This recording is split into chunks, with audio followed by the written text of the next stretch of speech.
does everybody always gotta be down and out? I wanna get my funk on and feel good. I just wanna feel good. Yeah.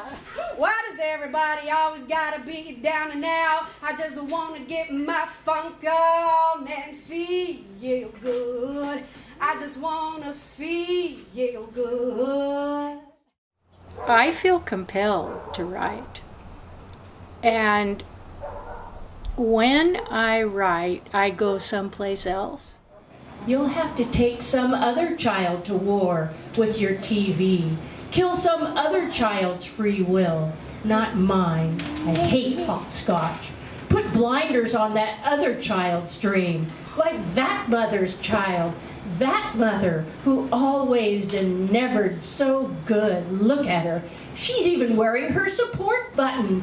Push it. Watch. I heart Desert Storm. Take my son, she says. It's what I've been told to tell you today, and I feel good for telling it today. I am good to be doing your right thing for you. The headache is barely there. I don't even need aspirin. For you, my head is held high, and I am a good woman. Dying the fog death, I think. I write to find out what's going on with me rather than I'm going to construct a poem. So if something is going on in my stomach or in my life that I don't get, I can go to writing and something comes out that informs me on some level. And so I keep doing it. That's poetry. That's the voice of poetry.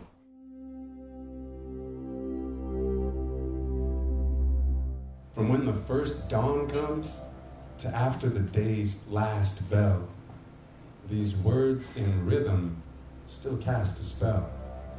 How smooth the texture, how rich the sound that keeps these people coming round. The dreamers pause, the dancers poise, when the poet spits their righteous noise. With snaps and claps and hoots and cheers, we celebrate laughter, shivers, tears.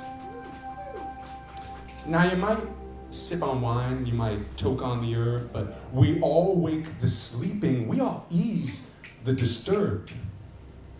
So if you're tormented or just hungry for love, come here to get softened if your edges are rough. It begins in my breath, but it ends in your pulse. We all share in triumph, so we all share in the faults. Then the evening is over, and closing time comes. But everyone gets the feeling once the poets are done. Thank you.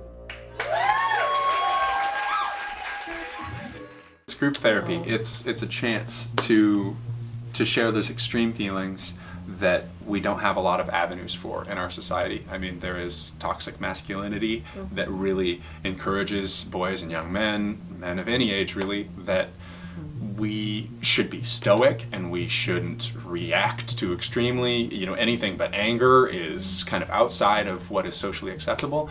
And to see so many, of course, you know, women's expression is important too, but I want to speak to how toxic masculinity is really challenged in this kind of space.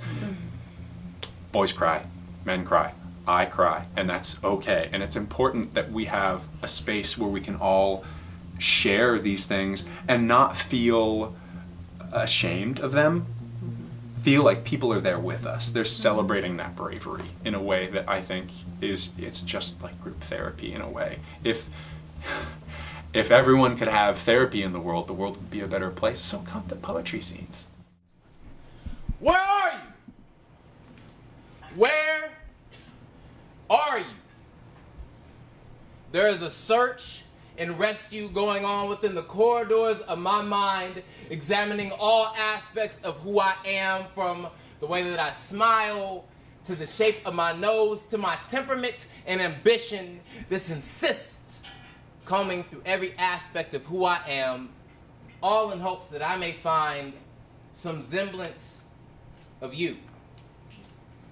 You, my father, the man who is half responsible for my existence. I am searching for you in hopes that I may find a better version and understanding of who I am, because when I look in the mirror, it's hard not telling everything that I'm looking at. Like, every time I stare into it, I see something there that I never saw before, and I know it's you, buried deep inside the very fiber of my being, like a latent mutation slowly making its way to the surface, as I'm attempting to completely cleanse chromosomes of your existence, because I just can't get a grip on this perpetual identity crisis, and that's why I'm here. Normally, death don't bother me. I mean, I've seen my fair share of moments where a 6-foot hole has been a safe haven for a soul in this mortal game of hide and go seek, but there's something really different about Alton Sterling. It was like, I couldn't help but think that I was seeing a mirror image of myself being gunned down simply for selling CDs. Or maybe it was for being more than what those cops thought him to be. Or maybe it was simply because he was black in that moment. I better understood my mother's greatest fear is that every time I leave her home, on the other side of that phone will no longer be her son, but be America's next most popular hashtag. Accompanied by a video of a star being gunned down by gravity as the stardust is turned splendid spectacle for passerbyers to watch in awe of its death. So yes, my mother's greatest fear is that I won't return home breathing. It's just another day, thinking about life in another way, and I wonder what would my mother say, because when this sentence embedded in a song appears, she's been dead and gone for years, and it's like shedding the longest tears, but it's just another day, and really I wouldn't have it any other way. Like the December breeze, the trees stress, these memories release free speech and free press. I've repressed and regressed to repress these best, the wandering drunkard wondering where his luck went. In the drunk tank, paying what rent? Oh man, like what is this? This is like some of the most inspiring stuff you could see, and it was just a collage of the community brought together. And then now you just keep watching this collage grow, and then the multi-generational aspects of it, like going through all these different generations. You know, there's older poets that come through that are like the beat and the beats and the hippies, and then going up all through all those different decades, and then now and then young people, and then there's a lot of young poets there too, and it's just the whole gambit of different generations coming together, and this collage of a community. Our bodies are bumper stickers, the outer perception we hope to portray past anything we say or the actions we pray to be seen. Cars fly by too quick to know what we really mean, sayings we stick onto our outer frames until one day we are just charcoal and flames. They see rust on us, but we see diamonds. In the rhymes we see flowing from our fingertips, and this is why they fear us. The unabashed way we flip our failures into future opportunities. They don't want us out here learning, loving, refining our revolution, but every day we write a love poem to ourselves. We win. All these beautiful things we are doing feels far from a sin, but those in power try to tattoo sinner on our skin, but we don't buy their message of self-hate. We are out here loving, creating, mating right in their face. Yeah. This is the best way to live your best life. Just being the best you. There's only so many words you get on your bumper sticker. Just make sure the ones that you pick ring true. Yes.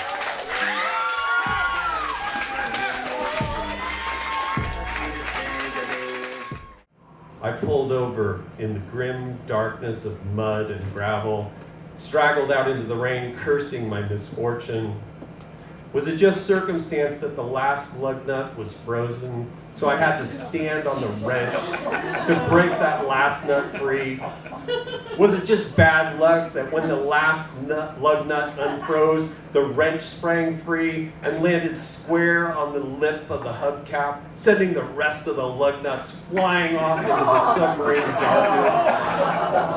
Who can say, after all, the difference between circumstance and fate? As for me, I sank to my hands and knees, a flashlight clenched between my teeth, and hunted for the lug nuts in the mud, certain that somewhere out there I would find the answers to lead me home.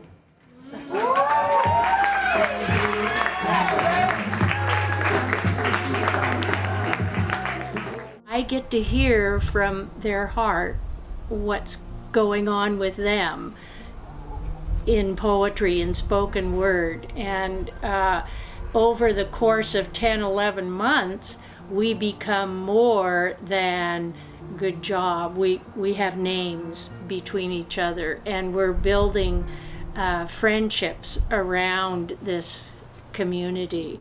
I've been working in the garden of truth, spending time digging up dead roots, amending my soil with words of strength. After all, the words we speak become the food we eat. I cautiously only pull certain weeds because dandelion and borage do nourish our bees. In the garden, the sun does kiss my neck, and all of this truth digging causes one to reflect. I unsubscribe to ideas of myself and this world. Working in your soil will completely change your work. Nourish your depth, your compassion, and your creativity. And remember, water that garden with receptivity.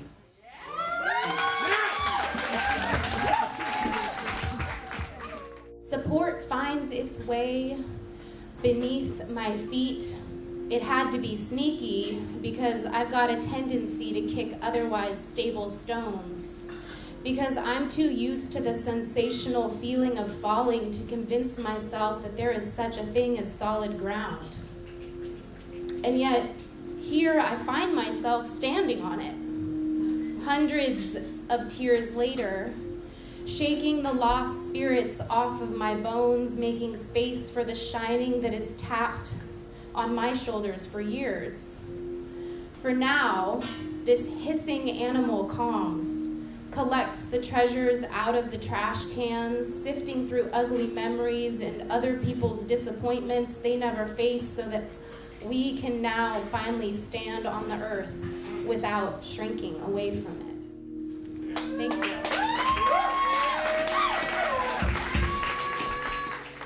Speaking in front of people is vulnerable, and it takes courage, and all of these lessons that you learn there in that space, on stage or in the audience, are all translatable to daily life, right? It's like the courage to say what you truly believe, the ability to open up and listen to someone else's perspective. It's like all of those things happen in that space, and I've had so many countless people come up to me like afterwards with just being open-hearted, teary-eyed, blown away, ecstatic. I mean, these just strong emotions of being like, we're alive, we're here, this is amazing. You know, and that shared experience then is this platform for people to, you know, network out into other spaces too. And then it's like little seeds bloom in other places, little creative relationships that turn into videos or artwork, or, you know, I mean, people connect through for work and babysitters. I mean, all those things that happen in community connections, like, happen in that space. When I turned 39 in May, this is the first poem that I wrote. They say that everyone dies alone, but I have never felt truly alone, and I wonder, is that God? And I don't mean God in the biblical sense, that God was lost in me years ago. But even if I say goddess, that sometimes feels loaded too. What I mean to say is, I never feel truly alone. Even when the words of our civilization and our thoughts become barriers between our love and commitment to each other. Even when nothing I articulate makes sense to you in the way I mean it. Even when you walk off angry, hurt, thinking I'm speaking in negatives, I know I am not alone. I have faith. Even when I am alone, I know I am not alone. When it is dark, I can find the light. When it is foggy, I can see the moon. When it is cold, I can feel the sun. This is such a blessed and life in all its glory kind of way. Yeah. In a literal, unglorified, non-denominational way, the divine in me honors the divine in you. So forget the words. Forget the poem. There is no quantifying, no this or that, no better or worse, no I want but don't have. Only this. Only now. Only breathing in and breathing out. Sun on our face, moonlight in our hair, children laughing and crying and growing, and us spinning in the cycle of creation, never alone. Yes.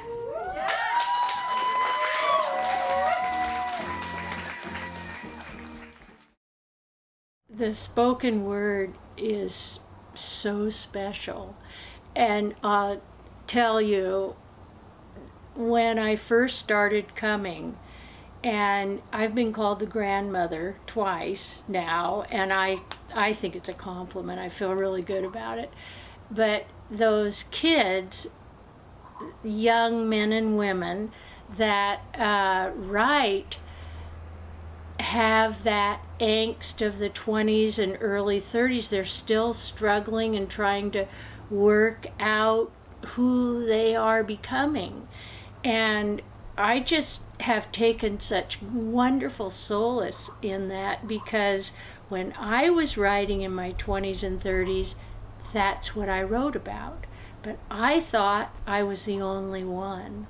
I didn't know that it was a developmental thing that human beings go through. And to see a group of a crowd of young people sharing what they're going through, it's got to be helping. It's just got to be helping their process. I've come to realize along the path that there exist times without answers to the questions of how or why. That the grasp of the human mind outward is in vain. There is no active pursuit to accomplishing or accepting this release of rationalization, only the transmutation of time in effortless abandon.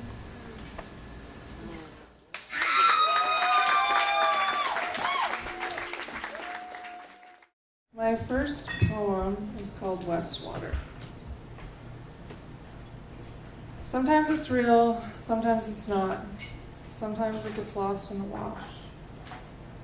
Sometimes it's old, sometimes it's cold, sometimes it's not what you thought. Sometimes I forget that I try not to talk about yourself for the next several hours. Try not to get so emotional. Try not to save someone's life. To let them get old. To let the trail go cold. Avoid that bridge with the emotional toll. Let it go. Let it all fall out in the wash. There was never any real danger. I've always been good at holding my breath and acting second nature. I don't even need a motivation to cry. Monologues are memorized, thus with a kiss I die. See, that was where you got it wrong. You might have been the face. It might have been your name on the poster that sold out tickets to this place. But the act is only as good as its believability. And I can guarantee you'll never find another prop with half the skill as me. Sure, there will be others, crimson-haired and freckle-skinned, but do they know a bowline from a timber hitch? Or how to hold their feet right to miss the edges of your saw? Can they spin a web of wonder, have them gazing up in awe? Can they make the audience love them, put a stop to all their fears? 'Cause you know what gets the most applause? When the vanished girl appears.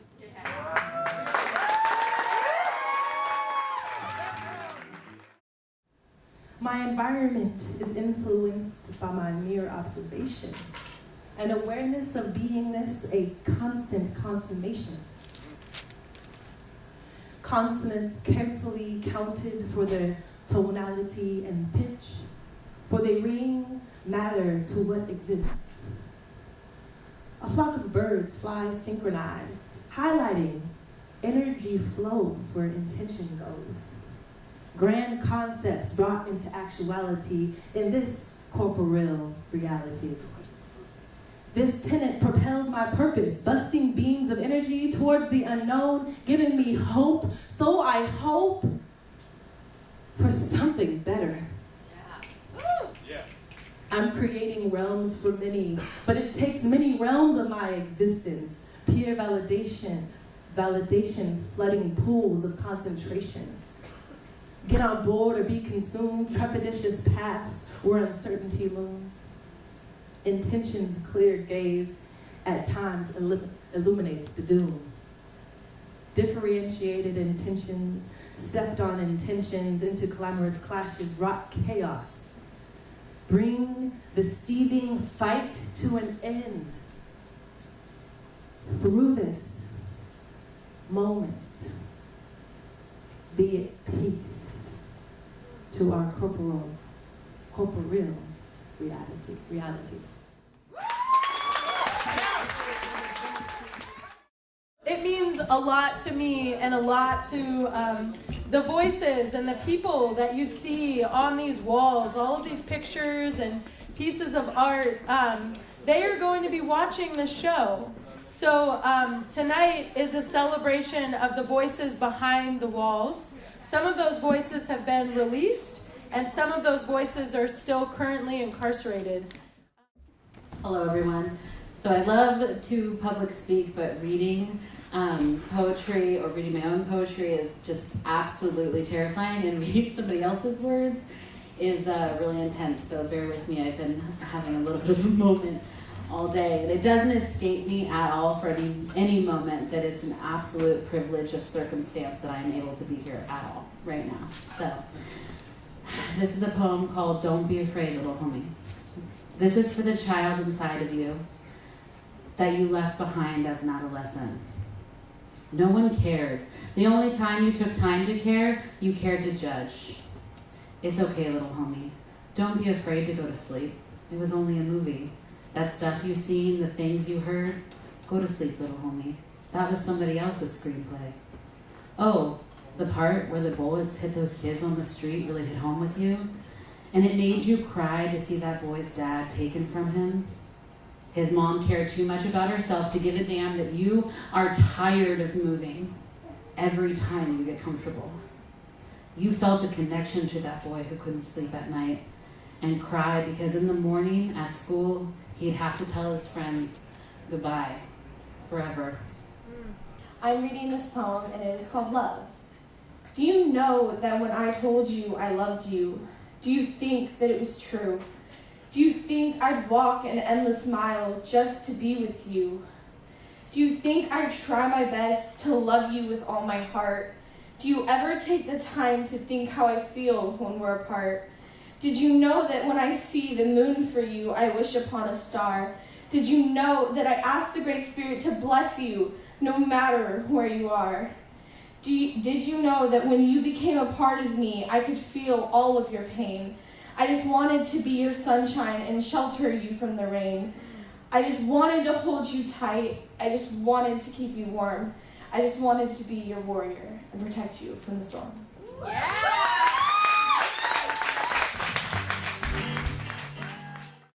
Hopefully it's a spark for everyone, but like particularly for like the kid, you know, like for like people who I can see were like me. You know what I mean? I hope the next generation who are young and, you know, like we all go through, you know, you don't live without living some amount of like tragedy in your life, you know? And I think that art and poetry is like a way to, you know, like deal with that as well, you know? And so like I hope that the way that spoken word keeps going, we continue to have these groups like Word Humboldt and A Reason to Listen, and whatever groups are doing that and creating these spaces for people to come out and realize that, you know, you're not alone in that tragedy, you're not alone in what it is to be a human right now in this world.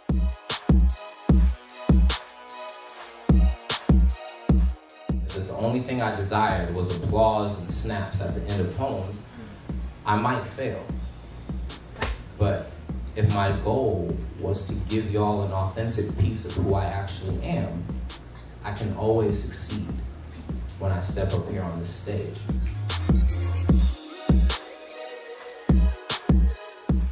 Every single one of us is a reason to listen.